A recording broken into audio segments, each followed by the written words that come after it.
señores, muy buenos días. Gracias por estar ahí en sintonía con nosotros en este su espacio de resultados con Yanelyn Cipriani. Y por supuesto, nuestra invitada en el día de hoy, una joven con mucho talento de la República Dominicana, abogada, comunicadora y política. Es senadora por el Distrito Nacional y hoy nos hablará de resultados. Un honor estar compartiendo con todos ustedes con Farideh Raful. Buenos días. El honor es mío, gracias por recibirme, sobre todo después de una mañana agridulce, porque tal y como estaban comentando, el tema de La Vega y el deceso entre los escombros de una persona, pues nos ha despertado en esta mañana un poco tristes por la situación que ocurrió.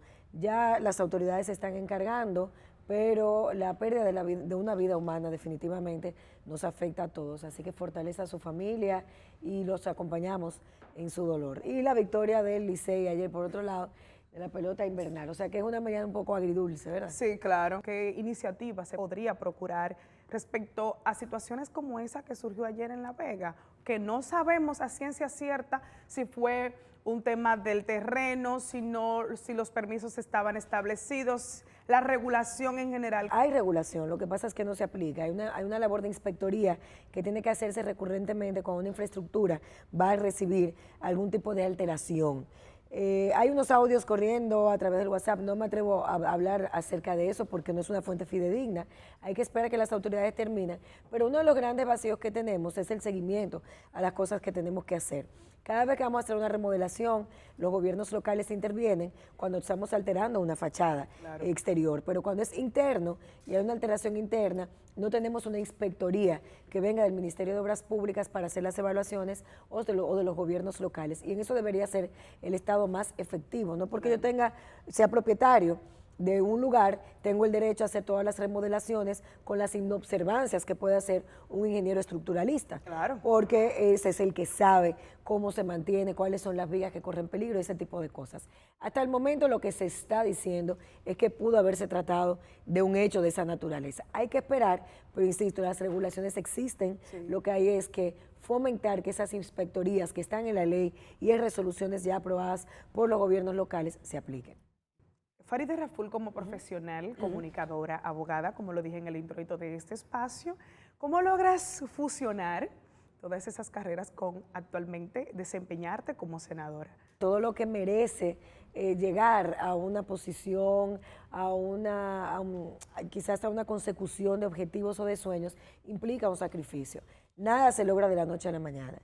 Y las carreras se van desarrollando con persistencia, con un proceso de aprendizaje, de construcción, donde a veces te toca bajar la cabeza y saber que lo que tú pensabas no era y que tienes que aprender otros métodos, otras alternativas, no solamente en la vida política, en todas las carreras. Y eso es importante que ese mensaje quede, sobre todo a las nuevas generaciones, de que a veces vemos el éxito de los demás, pero no vemos lo que hay detrás para hacer las conquistas de esos espacios. Totalmente. Y obviamente el creer mucho en uno mismo y tratar de invertir tiempo en uno mismo, no solamente desde el punto de vista intelectual, sino también desde el punto de vista emocional, desde el punto de vista familiar, yo creo que es imprescindible.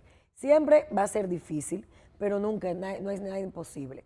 Yo dije el otro día en una entrevista que me preguntaban cómo uno juega con tantos roles, ¿sí? Porque a las mujeres en sociedades como esta se nos hace mucho más difícil, sobre todo estar en un ámbito político, en una posición de poder, porque hay una cultura realmente enraizada que viene de una negación de igualdad para hombres y mujeres y que ha sido concebida en esos espacios de poder para hombres, donde las mujeres hemos tenido una posición muy activa en los últimos 50, 60 años y hemos logrado demostrar que podemos y que tenemos las mismas capacidades.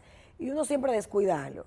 Por ejemplo, dentro de mi carrera de Derecho yo he tenido que dejarla a un lado desde que me involucré en procesos políticos donde quería legitimarme para poder ocupar los espacios que hoy ocupo. Sí. Eso quiere decir que participé en campañas electorales, tanto internas como externas dentro de mi partido, y eso implicaba que yo me dedicara casi por completo a la política y abandonara la carrera profesional de Derecho. Sin embargo, he podido lidiar más con la de comunicación política porque es parte, yo llego a la comunicación por la política, y luego me quedo en la comunicación haciendo opinión política. Y desde el punto de vista de mi trabajo, sigo tratando de hacerlo con algunos puntos de versatilidad que se me permiten, dentro de todo porque somos seres integrales, ¿no?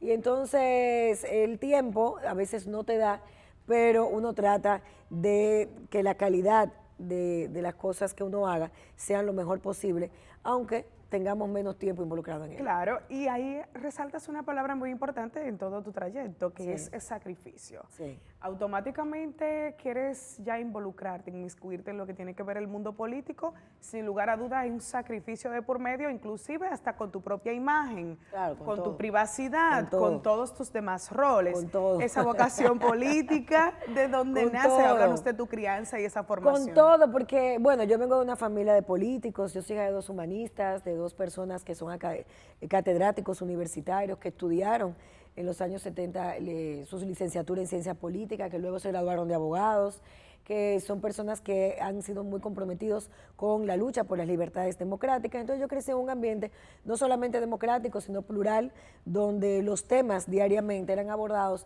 con una significancia desde el punto de vista de cómo podemos nosotros los ciudadanos aportar, robustecernos. A mí siempre me inculcaron en mi casa que el simple hecho de haber nacido en mi hogar era un privilegio en una sociedad de profundas desigualdades y que ese privilegio nosotros teníamos que de alguna manera u otra trasladarlo, a ponerlo a disposición con una formación privilegiada que Claro. teníamos, con unos padres que nos protegían, que nos hablaban de cómo cambiar el mundo, de cómo cambiar una sociedad para lograr mayor justicia social, que cada uno de nosotros podía desarrollar en las carreras que eligiéramos. Y yo me acerqué más de todos mis hermanos a la parte política, porque siempre la vi, la entendí como el espacio para lograr las verdaderas transformaciones. Y siempre también acompañaba a mi padre, no solamente a los círculos intelectuales y culturales, sino también a la parte política. Y me crié y me eduqué con esa sensibilidad y con esa vocación. Y yo creo que con eso también se nace, y aunque se desarrolle, se nace. Esa vocación, esa sensibilidad a los procesos políticos, a la empatía que uno va desarrollando con el que menos tiene, y no verlo como algo que solamente podemos utilizar para poder llevar una mano amiga, sino de qué manera creamos estructuras de poder dentro de la administración para que esas personas tengan la misma oportunidad que yo tengo. Y eso se logra a través de una labor política consciente, de hacer leyes que se apliquen, de fiscalizar leyes que el Estado tiene que aplicar, de elegir a mejores gobernantes, no solamente dentro del Poder Ejecutivo, sino dentro de los gobiernos locales, dentro de los procesos del Poder Legislativo, donde estamos desde hace 6 años. Entonces, eso bien me viene dado también, como dije, por esta formación de hogar, pero al mismo tiempo, porque entendí que a través de ese proceso político, de la política en sí misma, es que podemos generar esa transformación y la conquista de derechos que tenemos. La sociedad de ahora no es la sociedad de hace 50 años. Así es. Antes, a las mujeres apenas hace 80 años, fue que fuimos reconocidas por el Estado Dominicano como ciudadanas de primera categoría. Claro. Hace 82 años, 81 años, las mujeres no teníamos derecho a tener una cédula de identidad Así electoral. es. No teníamos derecho a trabajar, no teníamos derecho a estudiar en colegios mixtos, donde hubiesen varones y hembras. Y las mujeres que tenían mayor privilegio de estudio, teníamos entonces, estábamos simplemente segregadas a dar clases en los colegios de niñas. O sea que en 80 años, esa conquista de derechos de las mujeres, de poder ser no solamente senadoras, vicepresidentas, diputadas, ser VP de una empresa comercial importante, una empresa privada, estar a la vanguardia, estar en los medios de comunicación, y tomar un micrófono y fijar posiciones en libertad, poder divorciarse, poder hacerse cargo de sus hijos. Toda esa conquista de derechos se lograron gracias a ¿qué? A un grupo de personas que tuvieron la conciencia, la empatía, lucharon para que el Estado, a través de sus políticas, cambiara todo el esquema. O sea que la política es imprescindible para lograr esos cambios. Totalmente, la política es un arte. Tocaste una fibra sensible hace un tiempo que la gente te criticó bastante, a veces tratando de apoyar las mujeres, otras veces que no, porque, bueno, se dividen, un grupo está de acuerdo, otro grupo no, que fue el tema de las 3 causales. No, yo siempre lo he tocado y lo toco sin tapujos. O sea, ¿Qué te llevó es que a tú tienes que luchar apoyar por esa lo que tú parte? crees. Cuando uno está convencido de algo, cuando tú estudias, cuando tú haces una inmersión en temas, cuando tú sabes lo que estás hablando y crees en lo que estás hablando, no hay forma de tú claudicar en ¿No ello. tuviste miedo de O que sea, te bajaran yo luchar números, por Dios? las 3 causales, es luchar también por una sociedad de transparencia.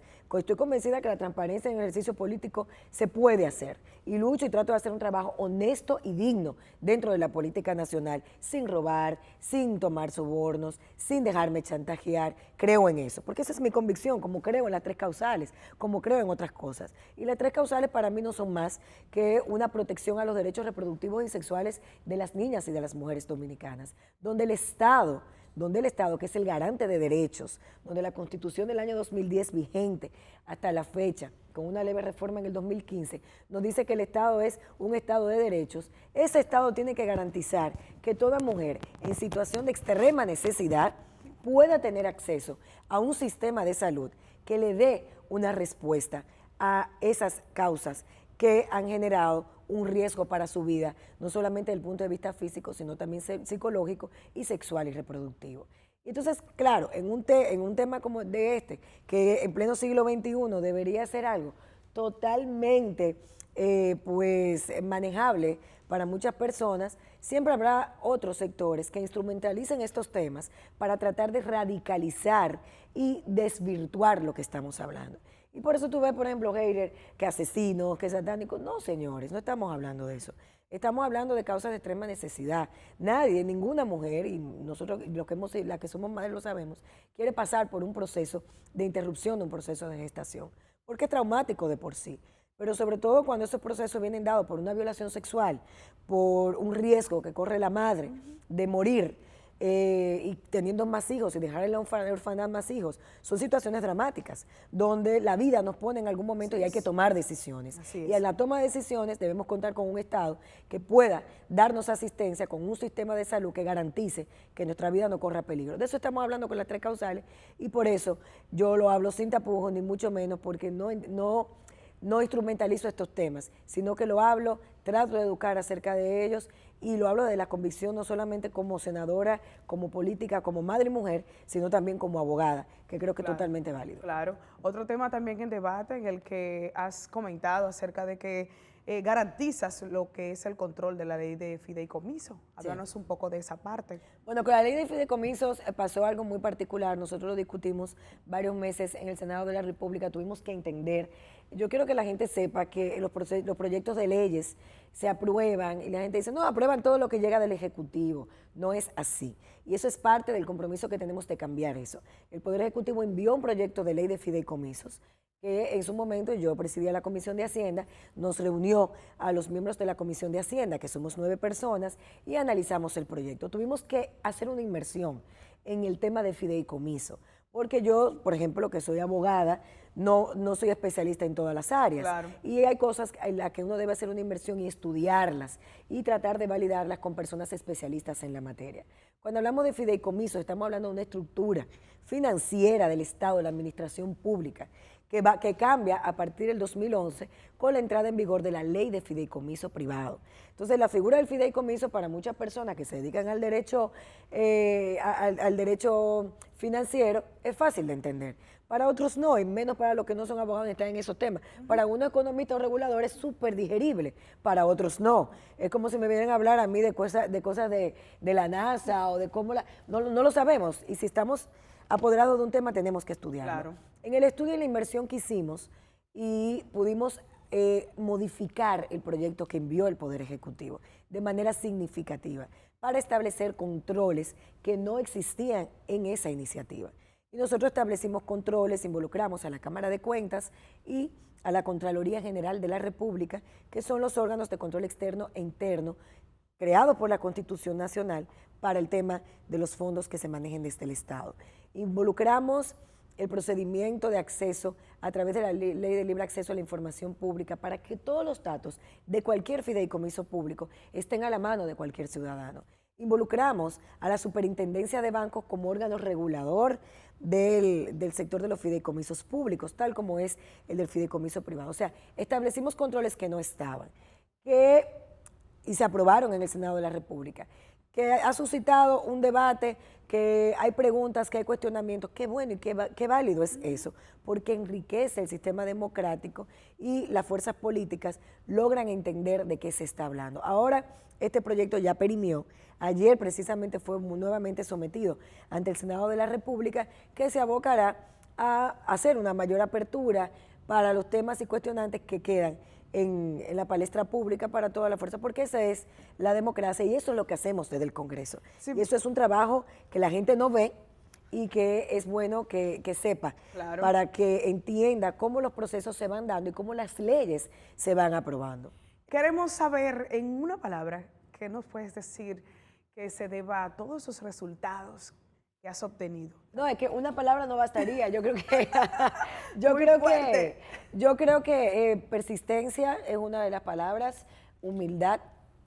Yo creo que la humildad es una de las características que te ayudan siempre a entender que todo en la vida es un proceso, que nosotros los seres humanos estamos de paso, que los logros, si bien se deben a un apoyo, se deben también a un trabajo, a ese sacrificio, a un equipo que está detrás de ti, que te acompaña, gente que confía en ti, a que ha sido uno de alguna manera u otra bendecido en salud para ser también, para manejarnos con estoicidad, sin distracciones, y agradecer a Dios todos los días, a todas horas, que la oportunidad que nos ha dado de llegar a donde estamos, porque por menos que uno crea, uno está logrando cambios. Yo creo que los cambios que nosotros logramos desde que llegamos al Congreso Nacional, visibilizando el trabajo de fiscalización de los congresistas, ahora haciendo una transformación dentro del Senado de la República y sin dejarnos distraer, claro, deja un legado importante a la sociedad dominicana a nuestro paso.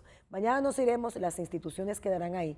La persistencia, la humildad y el reconocimiento de ese acompañamiento con el que uno cuenta, yo creo que es fundamental para seguir adelante y para lograr cada cosa que tenemos. Bueno, por cada lucha, por cada sacrificio y con esa responsabilidad en que te destacas en cada una de tus áreas. Gracias. Agradecemos tu presencia en este espacio Resultados con Yanelyn Cipriani, revista Tele 15, Geraldino González y todo el equipo agradecido con tu presencia. Gracias. Recuerde seguirnos a través de las redes sociales, en Instagram, Facebook, @Yanelyn Cipriani, en el canal de YouTube, Resultados con Yanelyn Cipriani, para que puedan ver esta entrevista, compartirla y darle like. Recuerden, el próximo jueves un compromiso con nosotros. Bye, bye.